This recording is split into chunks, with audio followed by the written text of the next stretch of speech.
What I'd like to do with the time that I have with you is to probably try to accomplish two things. One, in 32 years, I've certainly been around the block in this industry. And I'd like to share with you, first of all, how I started, how bad it was, the worst thing that ever happened to me in network marketing, what I needed to learn to shift from not so good to really knowing what to do. Would that be of interest to you? Now, as a teacher, I've been teaching. Some of you may know I'm a former university professor in the field of psychology and sociology.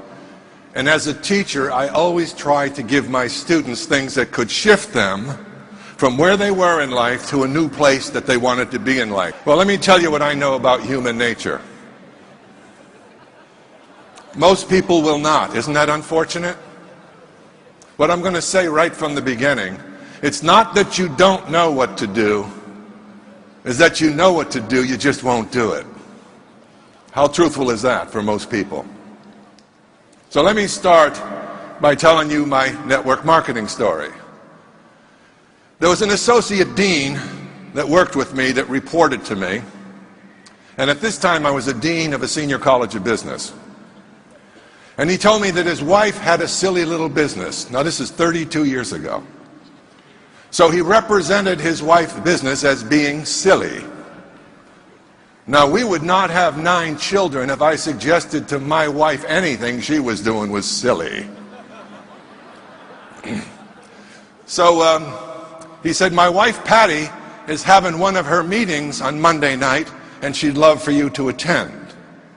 And after him disclosing the silly little business aspect, what would you do? You're thinking, man, that's wonderful. I can't wait to get there. So I made an excuse, like I was busy, whatever. Now we're going to teach you right from the beginning what happens when you're persistent. That was the first week. The second week, he came at me again. He always got me when I was at the drinking fountain, because I couldn't answer fast then. And he told me again about his wife's having her meeting. Would you please come and attend? She'd love you to attend. I made up another excuse. Now it's the third week. I made another excuse. The fourth week, I made another excuse. The fifth week, I made another excuse.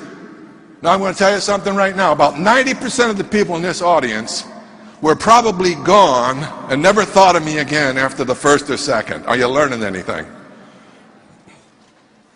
On the 6th invitation, I ran out of excuses. So I said, okay, I'll come this evening.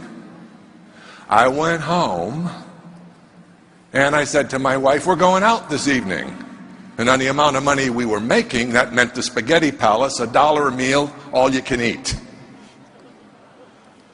And she said, where are we going? I said, we're going to Patty's got some kind of a business meeting, and she's invited me to go over there. Why don't you come along? And she said, doesn't Patty sell soap and pills? I said, I'm not sure what Patty sells. I said, but I'm not interested anyway. And she said, well, why don't you go ahead alone? I'll stay home with the children. And I said, fine. And I got out and I got in my car. And just as I was ready to leave, she came to the back door and she gave me one of these. You guys know what that means. Hold it, I got something to say. So I rolled down my window. Did you notice I didn't give it one of these? I rolled down my window and I looked out. I said, yes. And she said, remember, George, college deans do not sell soap and pills. What an encouraging way to go, huh? But I wasn't interested anyway, so that was good advice. I'm driving to the meeting, and as I was driving and getting closer to their home, I started to pray a little bit, and here was my prayer. God forbid any faculty member I ever worked with be at that meeting tonight. Did I have a problem? I had a huge ego problem. After all, selling was so undignified for a professor.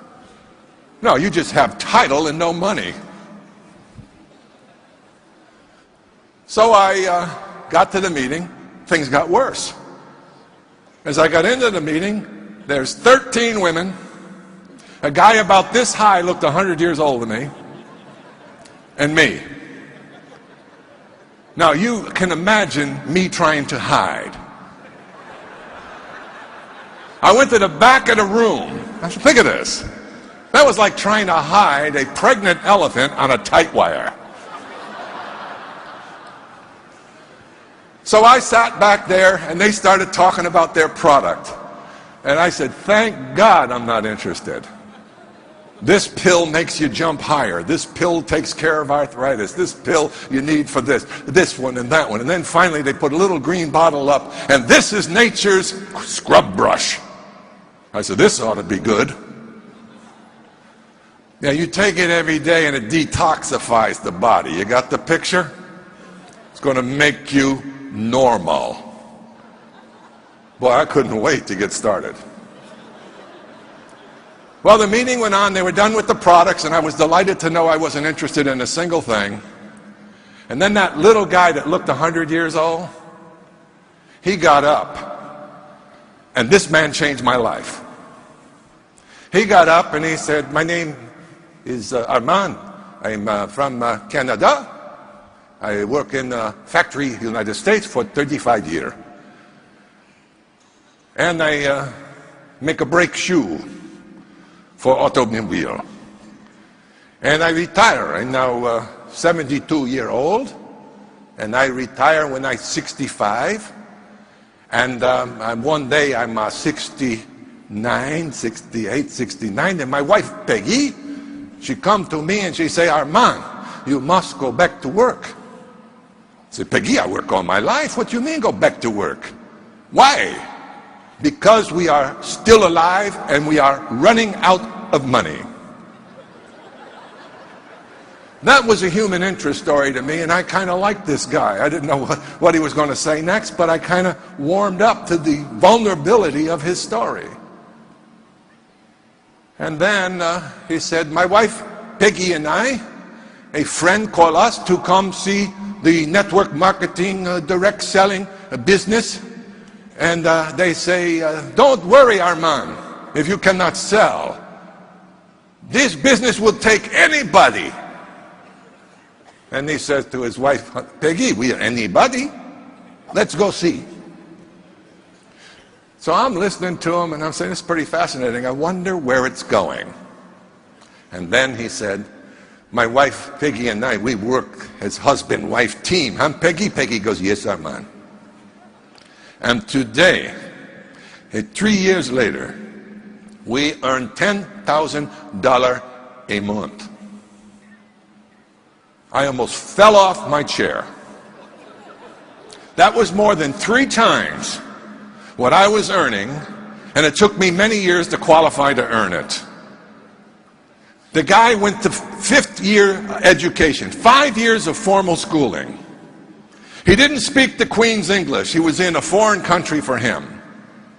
He started a business at 69 years old. And at 72, he was earning 3 times a month more than I was.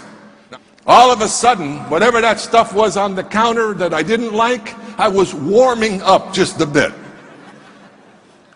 Well, I'm going to give you your PhD in network marketing right now if you're ready for it, because this is when he gave it to me. Are you ready for it? After the meeting ended, he went up to that table and he had 2 shopping bags, one inside another. This was the level of sophistication for $10,000 a month. And he started putting those products in those 2 bags. And I went up to him, all the ladies left. And I said, Armand, my name is George Zaluki. I said, God, I am impressed. That was clearly a euphemism for I am jealous. I said, can I ask you a question? He said, yes, you can ask me a question. I said, tell me, how can a guy like me who's only been a teacher and a coach get into this thing, network something, and make $10,000 a month? Now, why did I ask that question? Why do you think I asked that question? Because that sounded good to me. Does it sound good to you? Well, why don't you ask for what you want in life? Instead of praying all the time and wondering whether it's ever going to come to you. Prayers without works mean nothing. Faith without works means nothing. So, oh, he said, big man, you would like to earn $10,000 a month? I said, yes, that would be nice. He stood right in front of me, and he was about this high, I swear. I'm big, but this guy was small.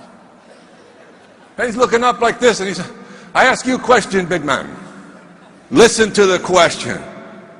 Listen to it. Will you, big man, as represent 1 year of your life? I don't care if you do full time or you do with your spare time. You'll just have more time to do same simple things.